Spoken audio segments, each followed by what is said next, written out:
नमस्कार, capital TV Bihar देख रहे हैं आप। मैं हूं राधिका राज। राज्यसभा चुनाव ने फिर से घेराबंदी और आरोप प्रत्यारोप का माहौल बना दिया है।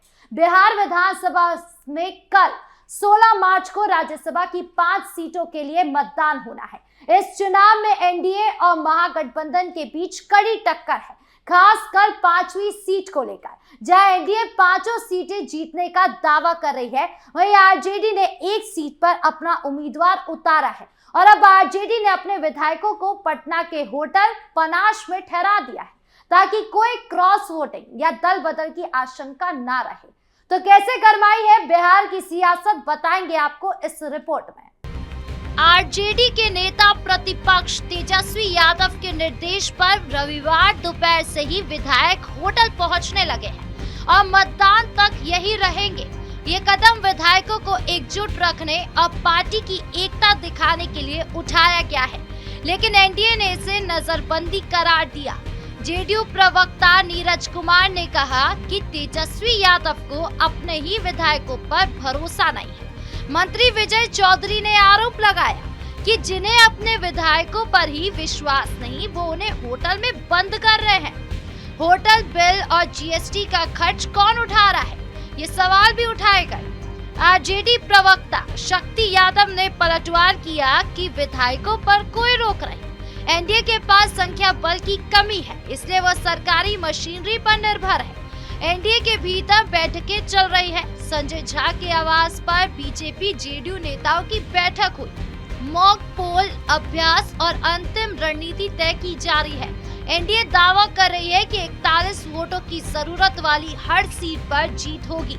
उम्मीदवारों में नीतीश कुमार, नितिन नवीन, रामनाथ ठाकुर, उपेंद्र कुशवाहा और शिवेश कुमार शामिल है। आरजेडी ने अमरेंद्रधारी सिंह को उतारा है। एआईएमआईएम के 5 और बीएसपी के 1 विधायक निर्णायक हो सकते हैं। अगर ये वोट महागठबंधन को मिले तो एनडीए को झटका लग सकता है। एआईएमआईएम की इफ्तार पार्टी में तेजस्वी की तस्वीर से अटकलें बढ़ी हैं, लेकिन अख्तरुल इमान ने कहा कि समर्थन का फैसला बाद में। ये चुनाव बिहार की राजनीति में बड़ा ट्विस्ट ला सकता है।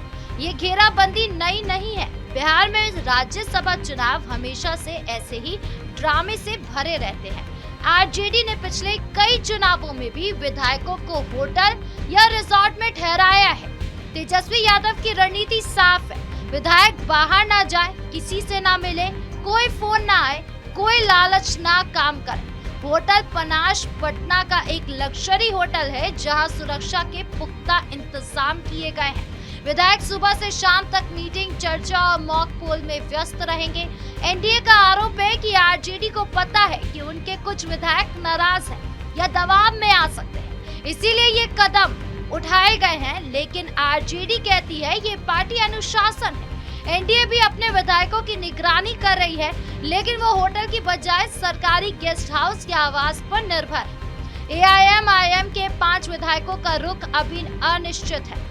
तेजस्वी ने इफ्तार में हिस्सा लिया था, लेकिन अख्तरुल इमान ने कहा कि फैसला अलग से होगा। बीएसपी का 1 विधायक भी निर्णायक हो सकता है। अगर 5वीं सीट पर महागठबंधन को सफलता मिली तो एनडीए के लिए बड़ा झटका होगा, क्योंकि नीतीश कुमार खुद उम्मीदवार है और 5 सीटें जीतना उनका बड़ा दावा है। तो ये थी बिहार राज्यसभा चुनाव से पहले आरजेडी विधायकों को होटल पनाश में ठहराने की पूरी कहानी, जहां सियासी घेराबंदी, आरोप प्रत्यारोप और संख्या की जंग चरम पर है। तेजस्वी यादव की रणनीति विधायकों को सुरक्षित और एकजुट रखने की है, जबकि एनडीए इसे अविश्वास और मजबूती का प्रतीक बता रही है। क्या 5वीं सीट पर महागठबंधन को सफलता मिलेगी? क्या एनडीए 5 सीटें जीत लेगी? क्या एआईएमआईएम और बीएसपी के वोट निर्णायक साबित होंगे? क्या मतदान के बाद बिहार की राजनीति में नया दौर शुरू होगा? ये अभी देखना बाकी है। आपकी इस पूरे मामले को लेकर क्या राय है, कमेंट बॉक्स में जरूर बताएं। धन्यवाद।